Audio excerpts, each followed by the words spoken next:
We're almost done this chapter. Deuteronomy, it only has like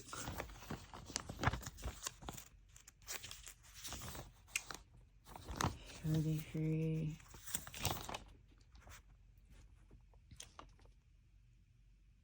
39 pages. So we're in Deuteronomy chapter 24.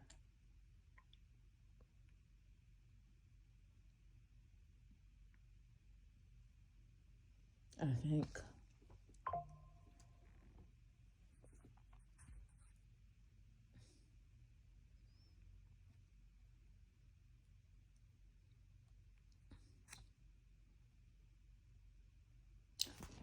Yeah, I need to try to get that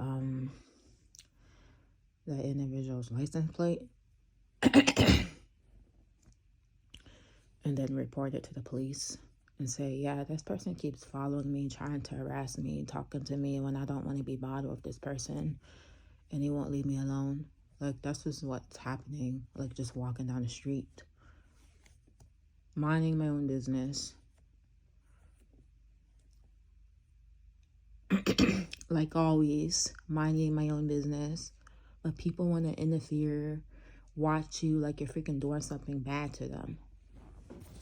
Freaking weirdos.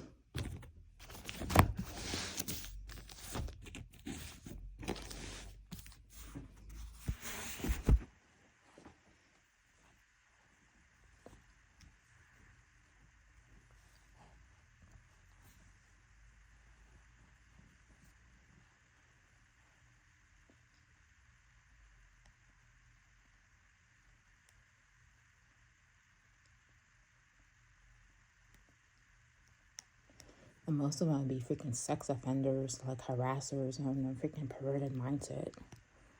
They're freaking old and perverted. Need to go get a life. Nobody doesn't want you. I don't want you.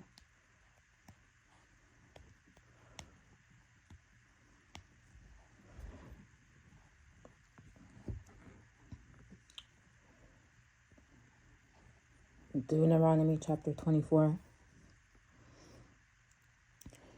Suppose a man marries a woman, but she does not please him. Having discovered something wrong with her, he writes a document of divorce and hands it to her. Let me see if this is a chapter I was in.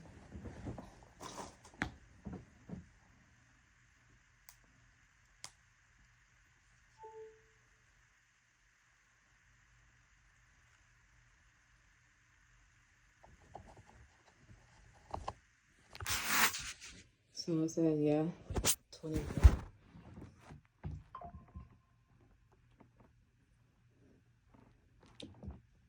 Something wrong with her, he writes a document of divorce, hands it to her,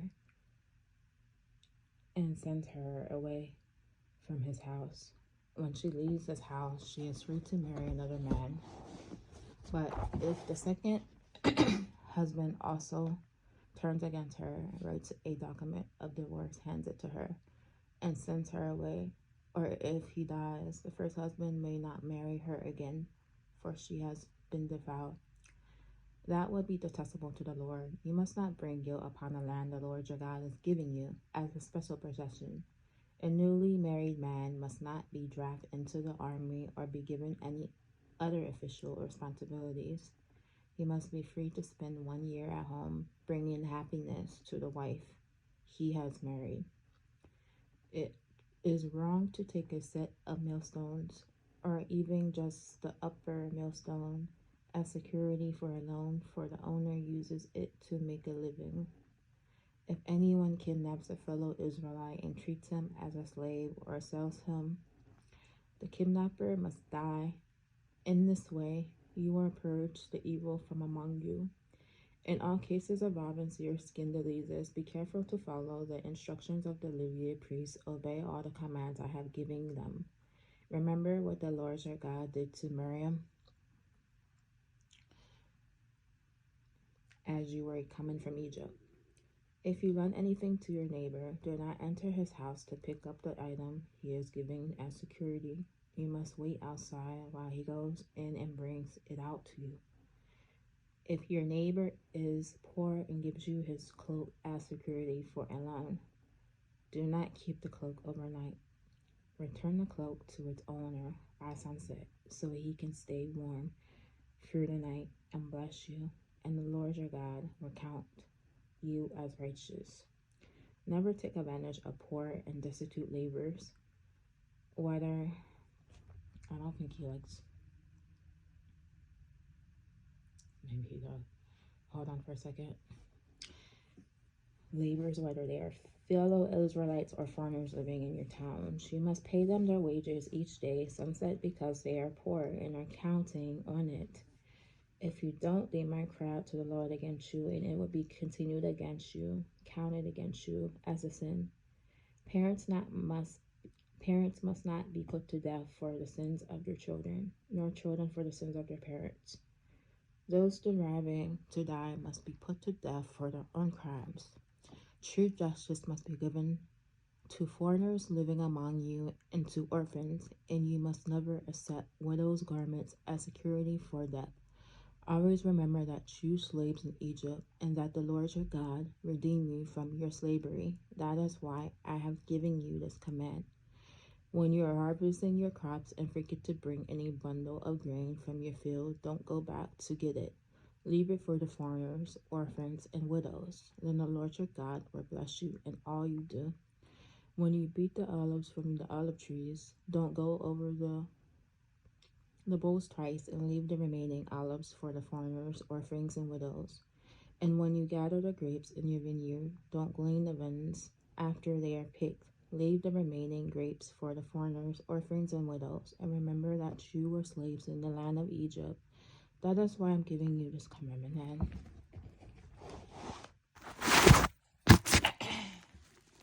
So, Deuteronomy chapter 4.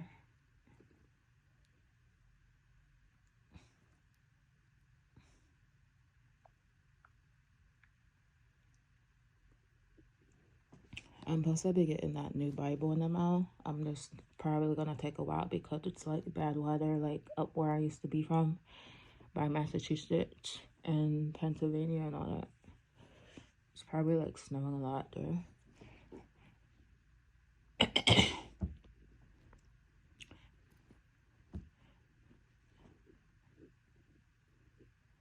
Deuteronomy chapter 24 is a chapter in the book of Deuteronomy that contains the laws and instructions related to various social and ethical matters, including marriage, divorce, loans, and fair treatment of the vulnerable in society.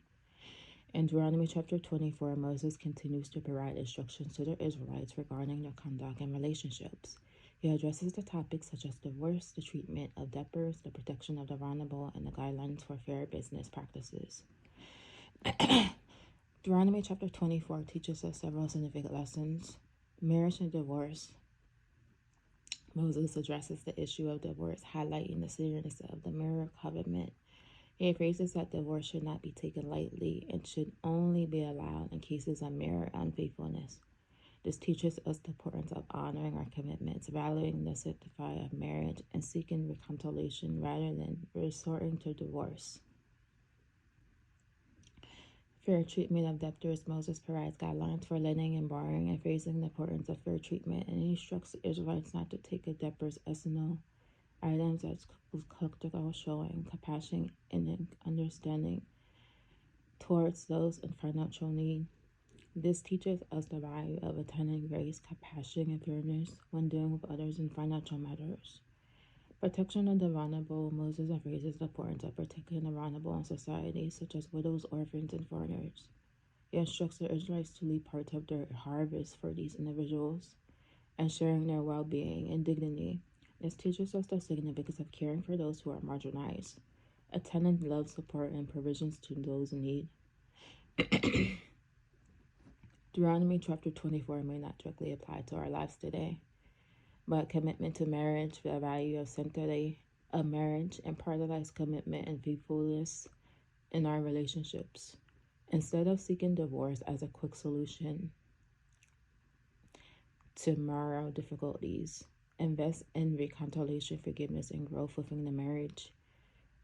Fairness in financial matters. Practice fairness and compassion when dealing with financial matters Avoid taking advantage of those in vulnerable positions. Attend grace and understanding to those facing financial challenges. Care for the vulnerable. Show love, support, and provisions to those who are vulnerable in our society. Look for opportunities to assist widows, orphans, and foreigners, providing them with the necessary resources and support to thrive. Deuteronomy 24 teaches us about the sanctity of marriage, fair treatment in financial matters, and the importance of caring for the vulnerable.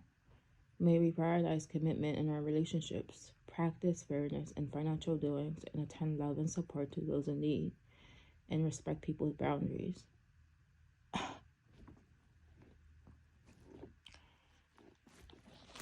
Importance of human dignity.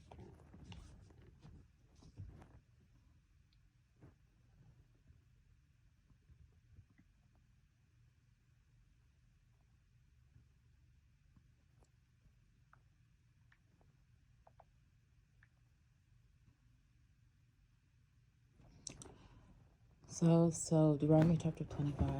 Suppose two people take a dispute to court, and the judges declare that one is right and the other is wrong.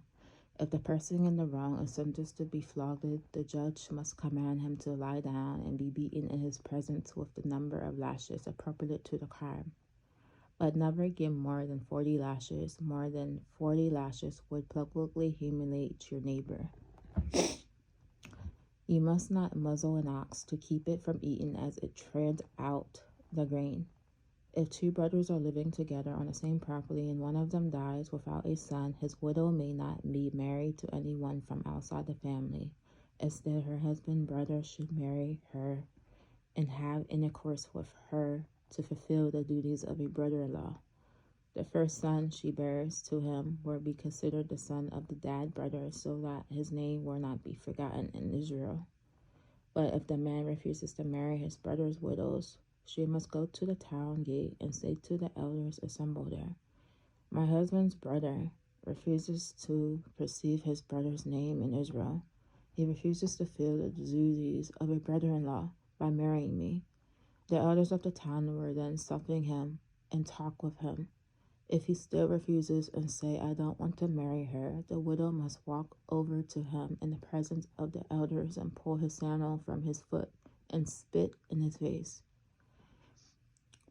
Then she must declare, "This is what happens to a man who refuses to provide his brother with his children." Ever afterward in Israel, his family will be referred as a family of the man whose sandal was pulled off. If two Israelite men get into a fight and the wife at once tries to rescue her husband by grabbing the testicles of the other man, you must cut off her hand, show her no pity. You must not use accurate scales when you weigh out merchandise, and you must use full and honest measures. Yes, you always use honest weights and measures so that you may enjoy a long life in the land the Lord your God is giving you. All who cheat with dishonest weights and measures are detestable to the Lord your God. Never forget what the Amalekites did to you as you came from Egypt. They attacked you when you were exhausted and worried, and they struck down those who were straggling behind. They had no fear of God. Therefore, when the Lord your God has given you rest from all your enemies in the land he is giving you as a special possession, you must destroy the Ammonites and erase their memory from under heaven. Never forget this. Excuse me. Sorry. Deuteronomy chapter 25, Moses continues to provide instructions to the Israelites regarding their conduct and relationships. He addresses topics such as just punishment, proper treatment of animals, fair business practices, and the importance of remembering past events. Deuteronomy teaches us several civic lessons. Just punishment. Moses phrases the importance of just punishment for wrongdoing.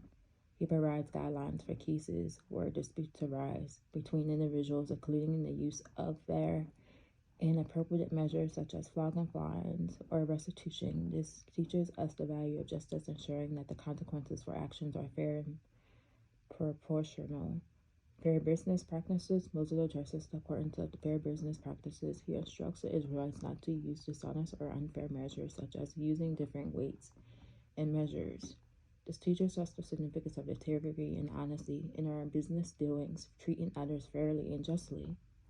Remembering the past, Moses reminds us the Israelites of their past and need to remember what the Ammonites did to them. He urges them to never to forget and to continually strive to eliminate the memory of their enemies. This teaches us the importance of remembering our history, learning from past mistakes, and striving for justice and righteousness in this world. Deuteronomy chapter 25 may not directly apply to us Christians today, but we can draw practical applications from Deuteronomy chapter 25. By number 1, pursue justice, advocate for justice and fairness in our society. Strive for just punishment when dealing with wrongdoing, ensuring that consequences are fair and proportional. Seek to promote a system that upholds the principles of justice and equality. Practice honestly, engage in business practices that are honest and fair. Avoid any form of dishonesty or manipulation. When dealing with others, treating them with integrity and respect. Strive to build a reputation of trustworthiness and reliability. And learn from the past. Reflect on our history and learn from past mistakes, and remember the lessons of the past to guide our present actions, seeking to eradicate injustice and promote righteousness in our world. Remember the importance of forgiveness and reconciliation while working toward justice.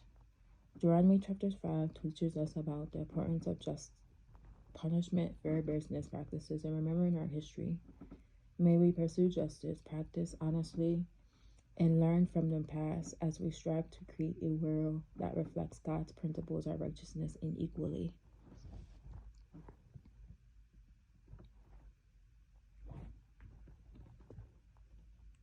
So we're at Deuteronomy chapter 26.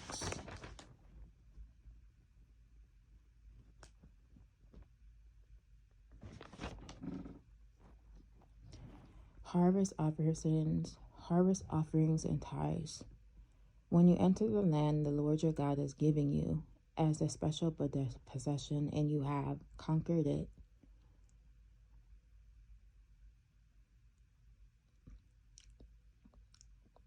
it and settle there, put some of the first produce from each crop you harvest into a basket and bring it to the designated place of worship, the place the Lord your God chooses for his name to be honored. Go to the priest in charge at that time and say to him, with this gift I acknowledge to the Lord your God that I have entered the land he has sworn to our ancestors he would give us. The priest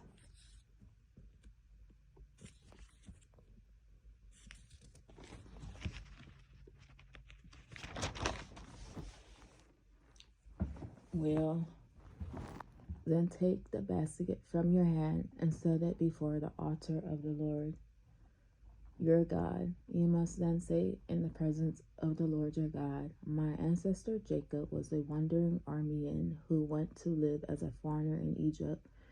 His family arrived few in number, but in Egypt they became a large and mighty nation. When the Egyptians oppressed and humiliated us by making us their slaves, we cried out to the Lord, the God of our ancestors. He heard our cries and saw our hardships, toil, and oppression. So the Lord brought us out of Egypt with a strong hand and powerful arm, with overwhelming terror, and with miracles, signs, and wonders. He brought us to this place and gave us this land flowing with milk and honey. And now, O Lord, I have brought you the first portion of the harvest you have given me from the ground. Then place the produce before the Lord your God and bow to the ground and worship before him. Afterward, you may go and celebrate because of all the good things the Lord your God has given to you in your household. Remember to include the Levites and the foreigners living among you in the celebration. Every third a year, you must offer a special tithe of crops and year of the special tithe, you must give your tithes to the Levites, foreigners, orphans, and widows, so that they will have enough to eat in your towns. Then you must declare in the presence of the Lord your God, I have taken the sacred gifts from my house and have given it to the Levites for the foreigners, orphans, and widows, just as you commanded me. I have not violated or forgotten any of your commands. I have not eaten any of it while in mourning. I have not handled it while I was ceremonially unclean, and I have not offered any of it to the dead. I have obeyed the Lord my God and have done everything you commanded me. Now look down from your holy dwelling place in heaven and bless your people Israel and the land you swore to your ancestors to give us, a land flowing with milk and honey. A call to obey the Lord's commands. And today the Lord your God has commanded you to obey all these decrees and regulations so that you be careful to obey them wholeheartedly. And you have declared today that your Lord is your God, and you have promised to walk in his ways and to obey his decrees, commands, and regulations, and to do everything he tells you. The Lord has declared today that you, hold on.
The Lord has declared today that you are his people, his own special treasure, just as he promised, and that you must obey all his commands. And if you do, he will set you high above all the other nations he has made.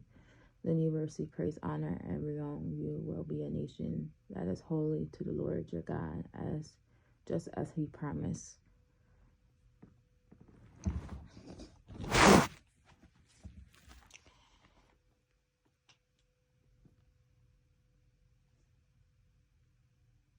So that's 26.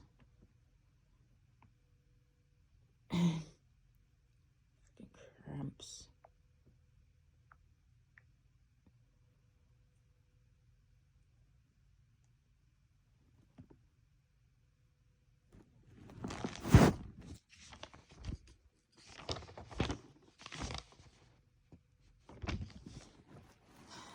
Deuteronomy 26 is a chapter in the book of Deuteronomy that focuses on instructions regarding the offering of first fruits and tithes, as well as the importance of gratitude and obedience to God. In Deuteronomy 26, Moses provides instructions to the Israelites about the practice of bringing their first fruits to the Lord and offering tithes as a way of expressing gratitude for God's provision. He also reminds them of their covenant relationship with God and the importance of obedience to his commands. Number 1, it teaches us gratitude and obedience. Most of the phrases the importance of expressing gratitude to God for his blessings and provisions. He instructs the Israelites to bring their first fruits to the Lord as an offering of thanksgiving.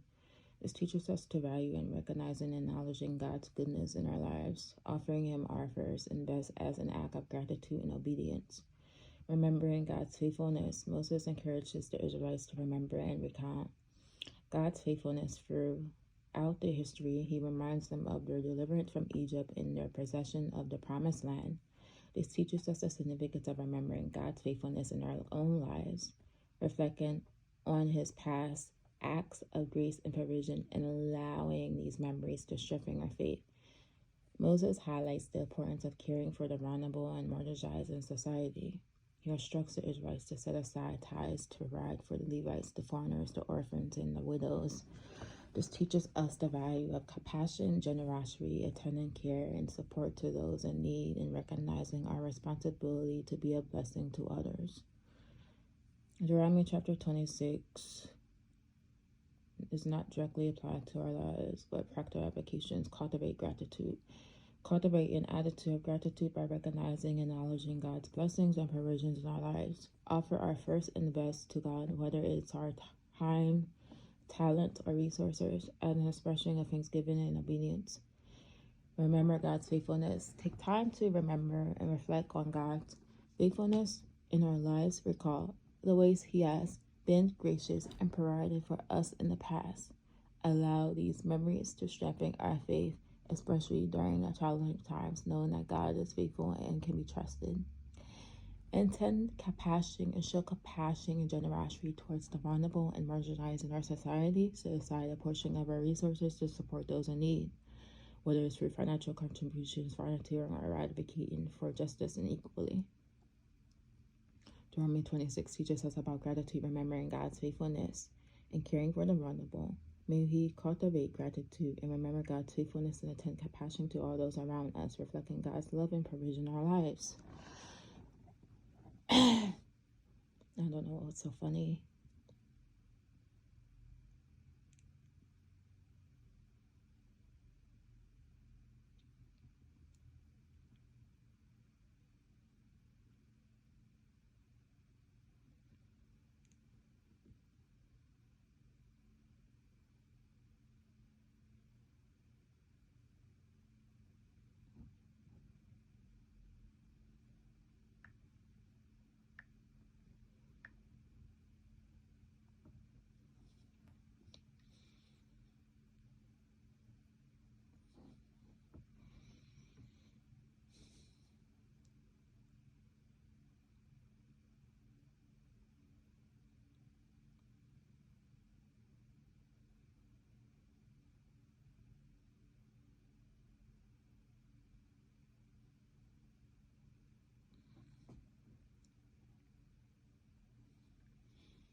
So that was Deuteronomy chapter 26.